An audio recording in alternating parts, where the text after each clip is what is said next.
Shannon Huffman Polson, welcome to Partnering Leadership. Thanks so much. It's great to be here with you. I absolutely loved reading your book, learning your story, and I think you have a lot of leadership lessons that are important for all kinds of leaders, especially through what we are experiencing now. But before we get to some of your leadership insights, I would love to know how your upbringing influenced who you became, Shannon. Wow, we could probably take the whole podcast on that. I think I was very fortunate to have two parents who both said that I could do anything that I wanted to do, and pushed me to work hard, pushed me to really push myself.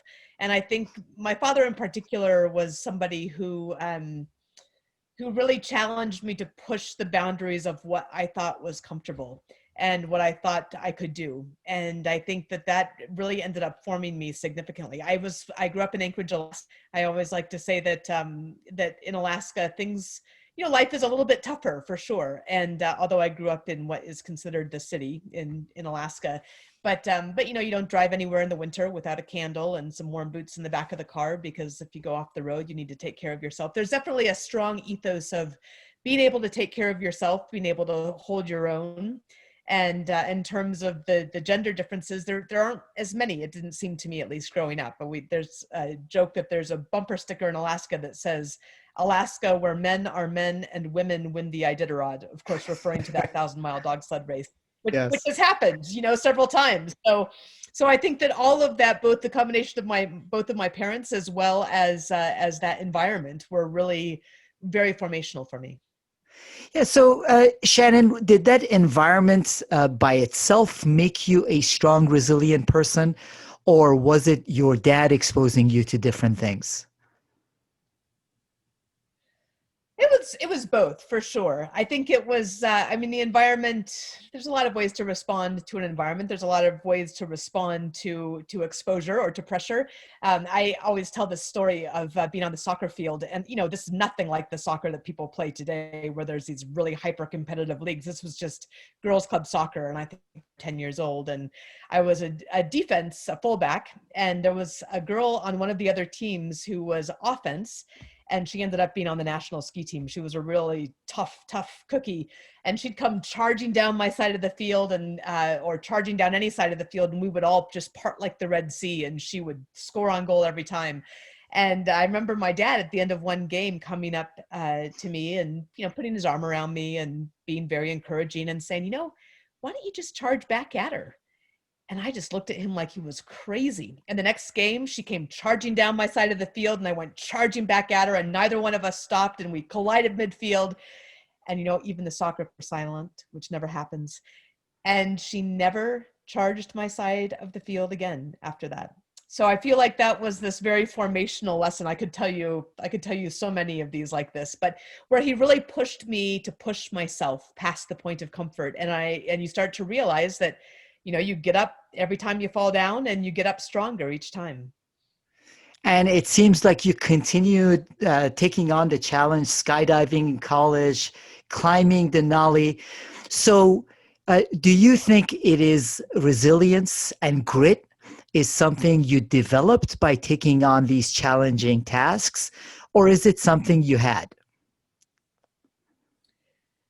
I think that question is almost always a both and. I think, the science is pretty clear that you get better at doing hard things by doing hard things. I also found that I really enjoyed these risky, somewhat risky anyway, but I don't think base jumping makes any sense at all. But but skydiving for most people sounds risky. And I ended up really enjoying that kind of thing. I enjoyed engineering. I enjoyed pushing myself. I think that's the key. Is I started to realize that I enjoyed pushing myself, and I enjoyed the results that came from pushing myself. And that comes from that exposure and from that experience, for sure. So I would say it's sort of a both and equation. Each time you do something challenging, you get better at doing challenging things. And if it's in mountaineering, then that applies to school. And if it's in school, that can apply to skydiving. And so all of those sorts of lessons build on each other, even if they're in different parts of your life. And it seems like you're one of those people that when you're told you can't do it, you get charged up. And I love the fact that you became one of the first women to fly the Apache attack helicopter and the story behind that. Yeah, yeah. No, I'm happy to share that. It is, I think that's probably true. Again, I was fortunate to grow up with a family that said that I could do anything I wanted to. And once you get a little bit older, you realize not everybody thinks that, and not everybody is as supportive as that. And it's good that we're sort of young and naive and willing to push through some of those things. At the same time, being young and naive can also mean that we get crippled by those things. So that's why this story is one that I like to share, especially for leaders who are facing obstacles that they didn't expect maybe, or that they haven't faced in the past. And yeah, and that story is being a college student. I was drilling with the National Guard as part of a simultaneous membership program as part of my Reserve Officer Training Corps scholarship. And I was at Duke University. I was studying English Lit.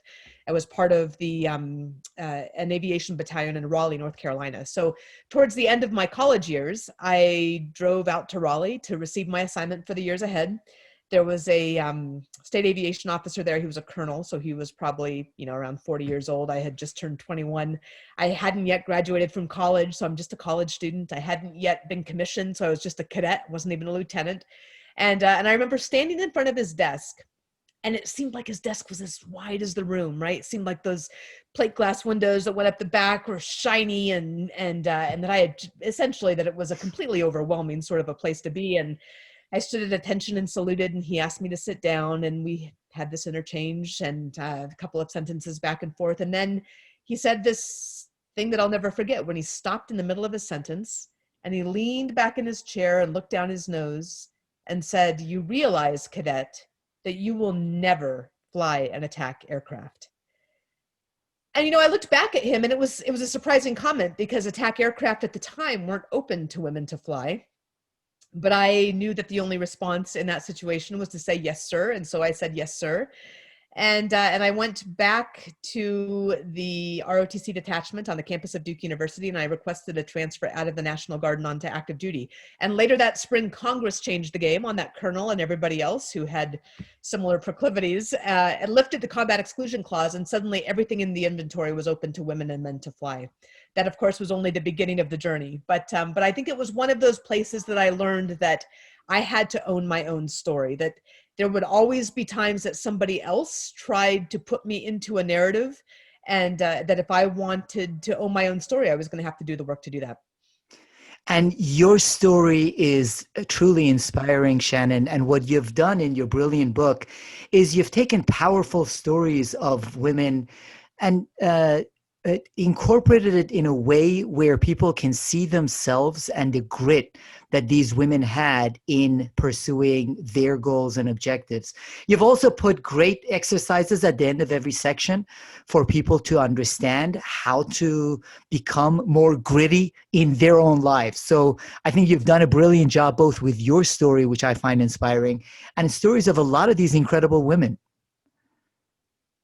Man, thank you. It's actually why it's such an honor to bring this book into the world, and why I feel so passionate about it is, my experience is one experience. I'm always grateful to have a chance to share it if it can ever help anybody else. But when I started to do the work on the Grit Factor, it was because a young officer reached out to me and asked me to be her mentor as she started the same process that I had already gone through. And I immediately said yes. And then I realized, gosh, my experience was some time ago. And I was one of the first women to integrate into this all-male field, which is surely somewhat unique. And my reactions are individual. So how can I scale the advice that I offer to this young leader? And if I do that work, because I know it's going to be a lot of work, how do I then take that and then scale that in a way that others can benefit from it as well?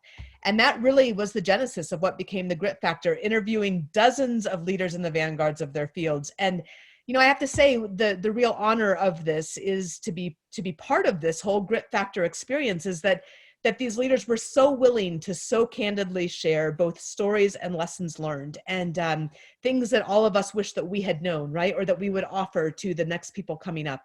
And that is the real strength, I think, of this book, that I can't claim credit for any of that except to be able to shepherd that into the world. And that really is an honor.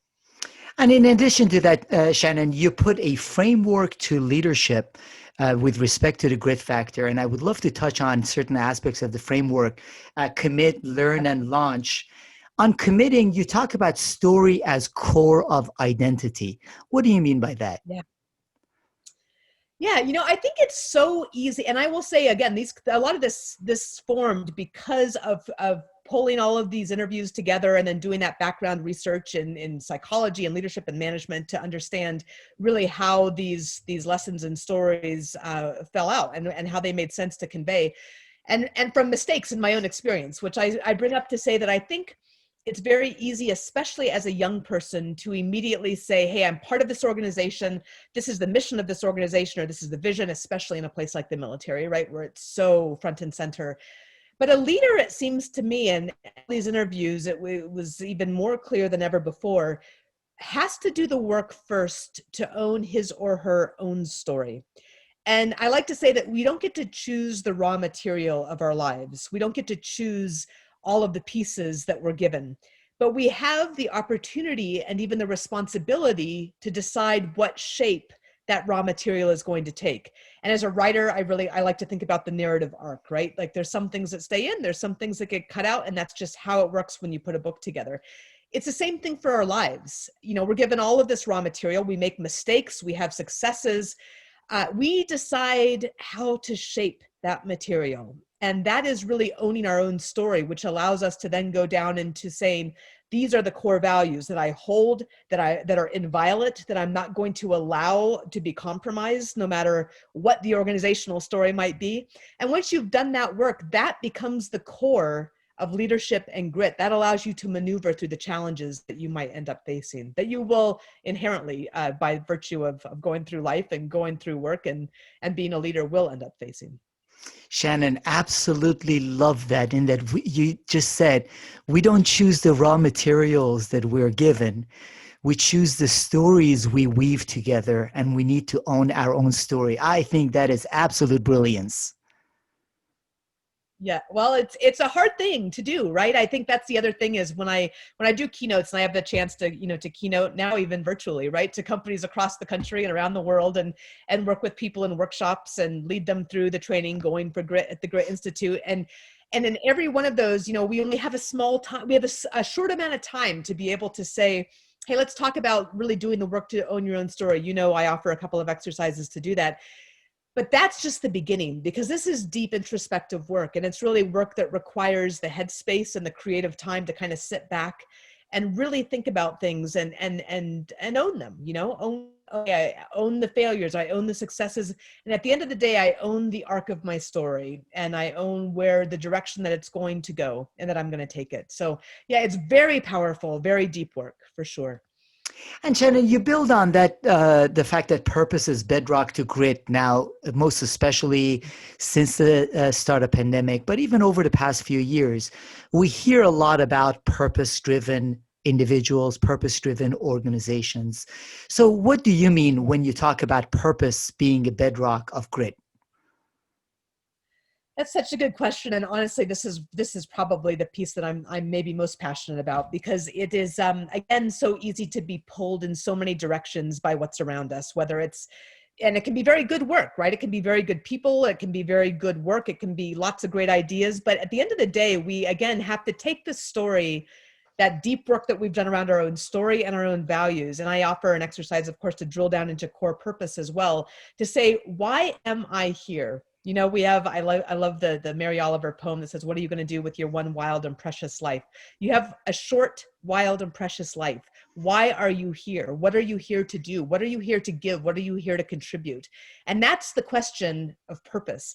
And, I used to really, really be envious when I was younger. I would say, there's these people out there that they know that they want to study like, the red-headed beetle in China. I'm just making that up, but they know that that's their life work. And how do you know your life work? And that's the work of drilling down into what core purpose is. And it may not be something specific. It may be something that is more general, that is more directional, but really doing that work to own what your own life work is, not the life work of your company, not the life, again, this isn't the mission and vision of something external. This is what drives you, that you then connect to that mission and vision of the company or the work that you might be doing. So, and that when I think about once you've done that work, once you connect to that core purpose, I like to use the metaphor, in the Apache helicopter, it's a weapons platform. So we have crosshairs. And I say, you put it in the crosshairs, you never take your eyes off of it, right? But at the end of the day, with all of the turbulence of what's going on around us, pandemic or no pandemic, politics or no politics, whatever it is, we all have so many things that are buffeting us and that will buffet us if we're not anchored to what matters the most. And so when you stay connected to that core purpose, it allows you to negotiate this turbulence and remain connected and moving towards what matters the most. Yeah, and along with that, I also love in the launch portion, you talk about turn your nose to face the wind. Can you explain where that comes from and what you mean by it? Yeah, absolutely. It's I talk about the first day that I walked out on the tarmac towards the Apache helicopter at the beginning of a keynote usually, and in Alabama, Fort Rucker, even in the winter in Alabama, it can be pretty cold, and I have chills going up and down my spine because, it's a cold day, but I'm terrified. I'm excited and I'm terrified. I'm not about to let anybody know either one of those things. And I'm walking out on the tarmac towards this aircraft and I see it and it's just crouching there. It's a two cockpits that are seated in tandem, all glass. It's 58 feet long. It's 18 feet wide. It's 12 feet high. There's two 1,850 horsepower engines. On the nose, there's 3 sight systems, and it sees during day or night or adverse conditions. It can hold any one of a number of different weapons. And I look at this aircraft and I think, what am I doing here? Who am I to fly this thing? I'm an English major from Duke, right?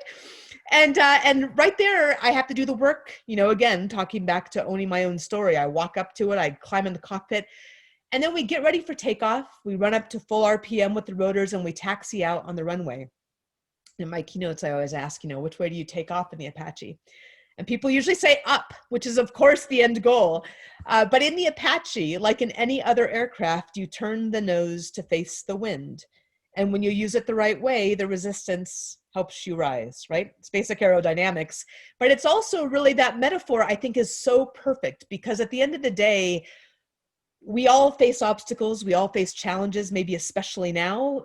All of us are in the same boat. I mean, different boats on the same sea anyway. And you've got to face challenges head on. And when you do that, I think you can find there's confidence that comes from that. There's lift that comes from that. There's momentum that comes from that. And that can really help you move through that challenge or obstacle. If you take it sideways, it never turns out okay. But taking it head on is the way to take on any challenge. And that's the way you take off in the Apache. It's also how I describe, facing fear, because fear is very normal to feel. We all feel it professionally and personally, probably right now. And the only way to face it is to face that head on. And I think that metaphor with the aircraft is just perfect for that. It's a brilliant metaphor, especially for the times we are living in right now, Shannon. Absolutely love Yes. that. Now, your book, as I mentioned, has tremendous leadership insights, great exercises for people to go through. So I found a lot of value in your insights in the book. Now, I wonder, though, how do you see this resilience and grit being different for men in leadership roles than women in leadership roles?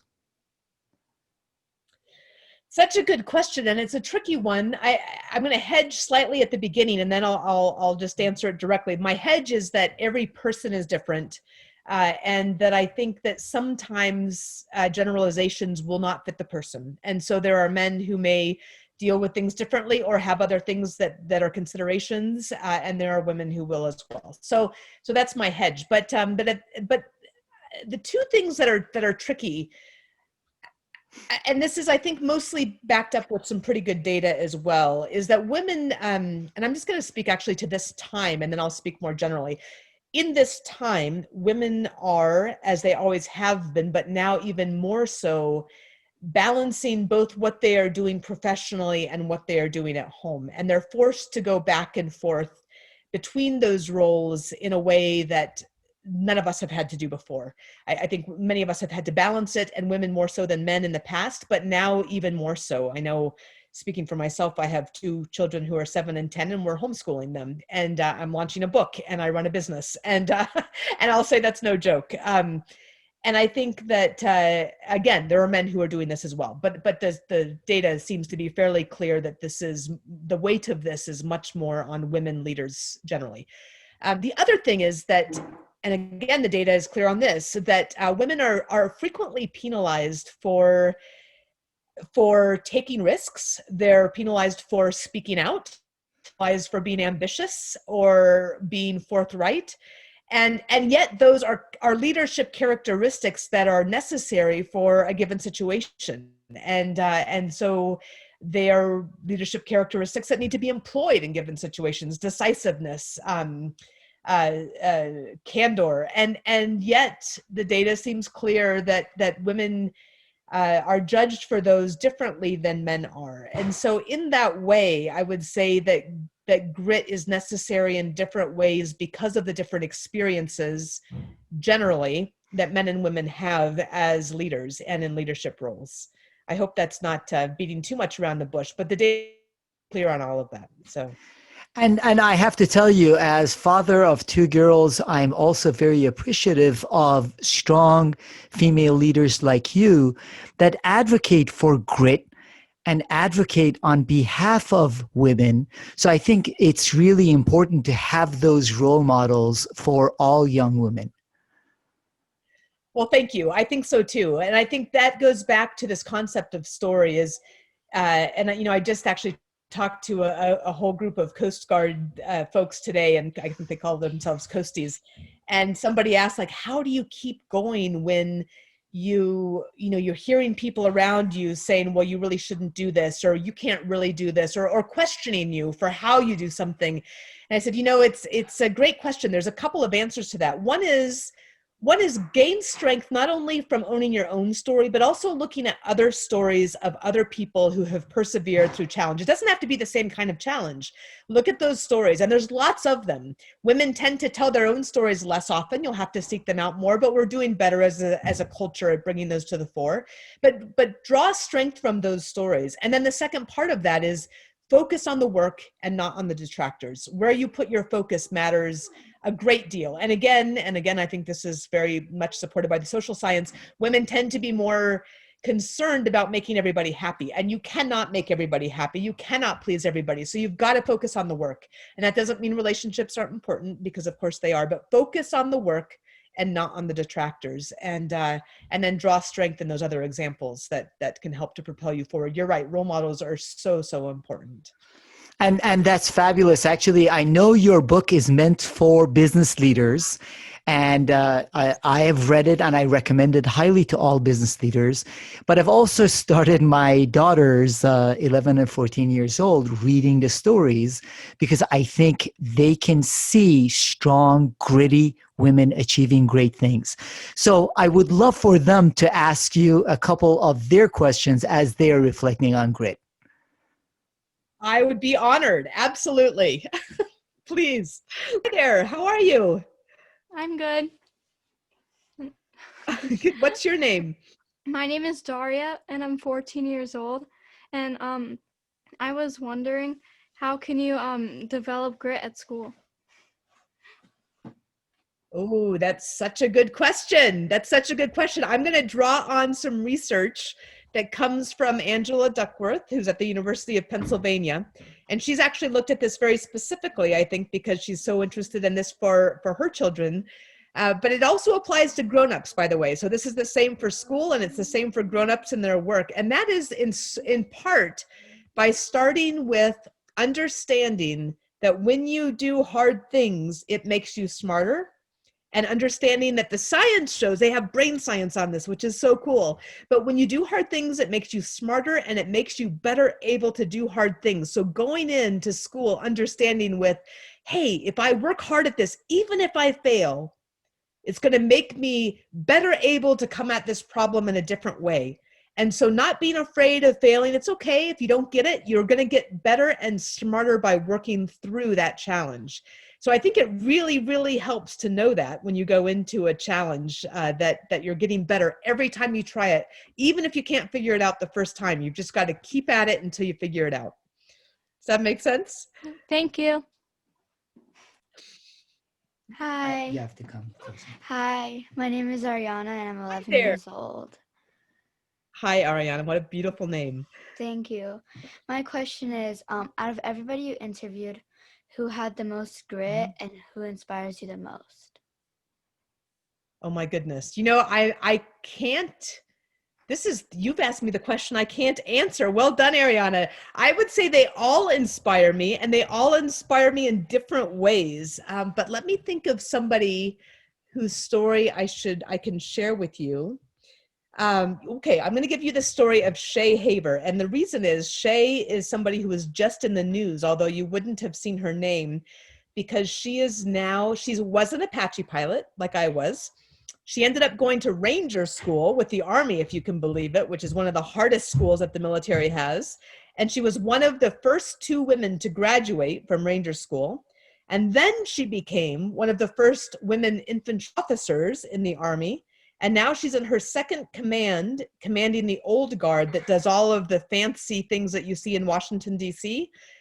So she just commanded or was in charge of bringing Ruth Bader Ginsburg to lie in state. So if you look at those pictures, you'll see that there's a woman officer. You'll see her hair is in a bun, and that's because she is the commander of the old guard. And she tells a really incredible story in The Grit Factor, which is sort of crazy. She's in the middle of the woods in Ranger School, and at Ranger School they don't give you very much to eat, and you carry really heavy packs, and you don't sleep very much at all. So just imagine sleeping 1 to 3 hours a night, not eating enough. You're so hungry, you're working so hard. And she was on a patrol going through the woods, and she thought she was going crazy. She was working so hard, she was so tired, and her ears were ringing. And she sat down under a tree and she thought, I'm behind everybody else. I'm not keeping up. I think I'm going crazy. I don't know what's wrong. And then she reconnected to what mattered the most for her. And for her, that what meant thinking about the people that cared about her the most, her family and her very close girlfriends that she'd gone through Ranger School with. And she said, I'm here because of them, because they believe in me.